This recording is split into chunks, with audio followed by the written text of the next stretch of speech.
Isaiah episode 17, The Song of the Redeemed. Isaiah 12 to 1-6. In episode 15, we heard the axe, the sound of the old ego forest falling. In episode 16, we saw the branch, new life rising from the stump. But structure alone is not enough. A house is not a home until it is filled with breath. A branch is not alive until the sap begins to move. Today we shift from architecture to vibration, from form to frequency, from surviving to singing.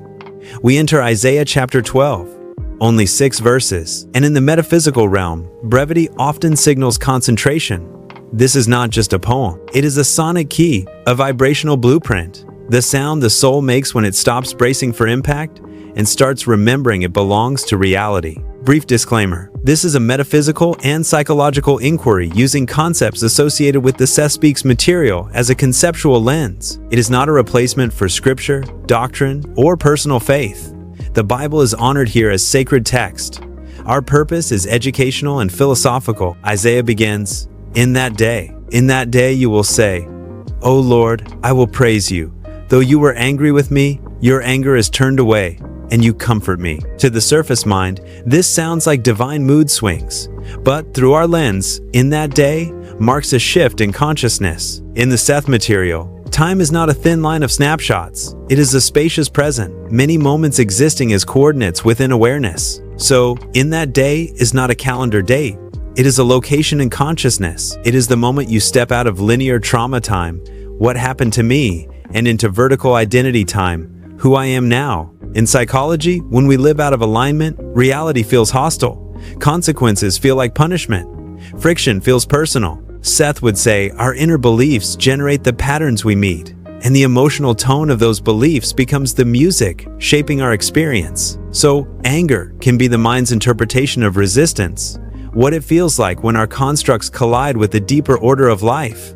But in that day, something resolves. The branch rises. The inner center returns, and the same reality that felt sharp now feels like comfort, not because the source became kinder, but because you exited the probability line where that friction was sustained. The field changes because the observer changed position. Frequency statement: comfort is what the nervous system experiences when it is no longer at war with its own root. Verse 2, Behold, God is my salvation. I will trust and not be afraid. For Yah, the Lord, is my strength and song. He also has become my salvation. Notice the wording, not God gives me salvation. God is my salvation. This is identity, not transaction. In quantum language, it is the move from looking for an external rescue to recognizing the field you are made of. If all that is the ocean, you are a wave. Fear rises when the wave forgets its source and thinks it must hold itself up. I will trust and not be afraid. This is not denial. This is a choice of measurement. In quantum mechanics, a system exists as a spread of possibilities until interaction selects an outcome. As metaphor, attention behaves like that interaction. It selects what you repeatedly bring into focus, what your body prepares for, what your mind rehearses. When you continually measure threat, your muscles tense, your breath shortens, your imagination shrinks, and your choices become reactive. When you measure trust, the parasympathetic system returns. The mind regains flexibility, and options appear that fear made invisible. Then Isaiah gives the pairing that reveals the whole secret: strength and song. Strength is the particle aspect, structure, backbone, capacity. Song is the wave aspect, vibration, rhythm, coherence. Isaiah is saying the divine is both your stability and your frequency, your spine and your melody. When strength becomes song, effort becomes music, survival turns into resonance. The inner war quiets because the self stops pushing against its own soul. Verse 3, the center of this episode. Therefore with joy you will draw water from the wells of salvation. A well is not a container. A well is access. A cistern stores. A well connects. A cistern runs out. A well reaches depth. Isaiah is describing an aquifer beneath your life, an inner supply that does not depend on headlines, outcomes, or approval. Seth emphasizes that vibration is formative. Tone, color, and feeling are not afterthoughts. They are primary patterns that matter translates. If we treat that as a lens, then the well is a stable resonance in the psyche, a deep note that remains even when surface waves are chaotic. But Isaiah adds a strange instruction. you draw with joy. We often say, "Give me water, and then I'll have joy." Isaiah reverses it. Use joy to draw the water. Joy is not merely the effect. Joy is the bucket. Joy is the frequency tool. The observer's state influences the field's expression. Micro practice. 10 seconds. Soften your jaw. Drop your shoulders 1 inch. Inhale quietly for 4 counts. Exhale for 6. On the exhale, imagine lowering a bucket into something deep and clean. You do not have to force it. You only have to allow the rope to go down. Now ask, what is one true thing, right now, that is still good? Not perfect, just good. A breath, a skill, a friend, a lesson you survived. That is joy in seed form. Lower that seed into the well and draw. Frequency statement. Joy is the nervous system remembering safety. Joy is the psyche remembering meaning. Joy is the soul remembering it has a root. Verse 4. And in that day you will say, "Praise the Lord, call upon his name, declare his deeds among the peoples. Make mention that his name is exalted." In ancient thought, a name is not just a label, it is a signature, a vibrational pattern. To call upon the name is to tune the inner instrument. Like a tuning fork, it brings scattered vibrations into coherence. And declare his deeds is not spiritual performance. It is narrative selection. The mind is always telling a story. Trauma tells one story, fear tells another.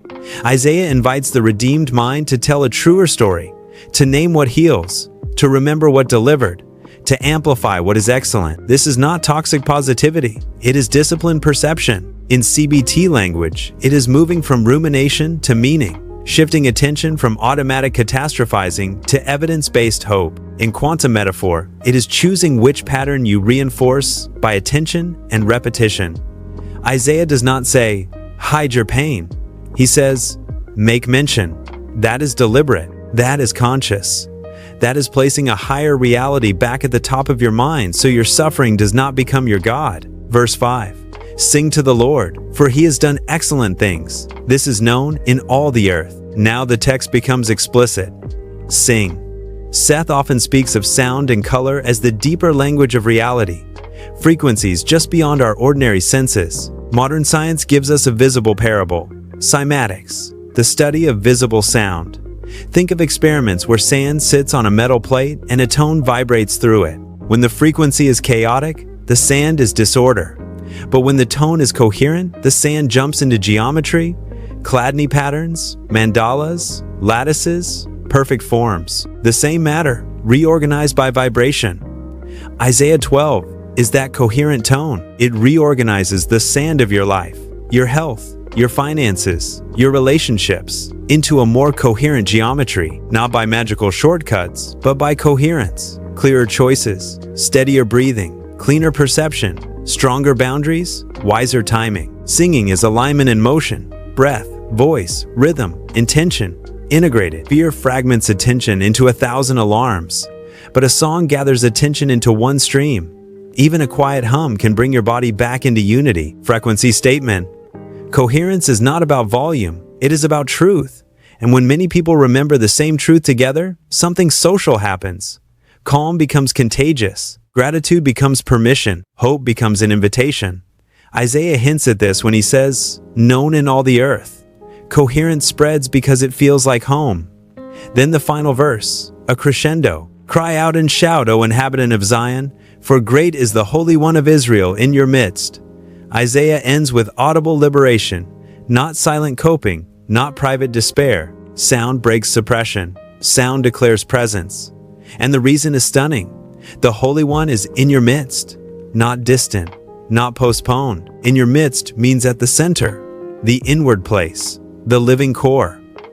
In Sethian language, it is the inner self, the part that was never disconnected from all, that is. Now add the biophysics. This shout is not only symbolic, it is physiological. In modern somatic therapy, vocalizing helps tone the vagus nerve and guide the body out of freeze after prolonged stress. When you make sound, you mobilize breath, diaphragm, throat, and chest. You signal safety to the system. You move what was stuck. You reboot presence, but make it even clearer. The shout is not just a release, it is a return, a retuning. Like an instrument finding the home note, you return to your home frequency, the coherent baseline of the spirit resting within you. The sound is you coming back to center. Micro practice. 5 seconds. Whisper one word that means life to you: peace, mercy, strength, Jesus, light. Then exhale audibly, like you're fogging a mirror. Feel your chest soften as your body hears your own voice. Frequency statement. The song rises from within, and it reorganizes the world you meet. So what is Isaiah 12? It is the moment the remnant becomes coherent. Trust becomes a measurement. Joy becomes a bucket. Praise becomes a tuning fork.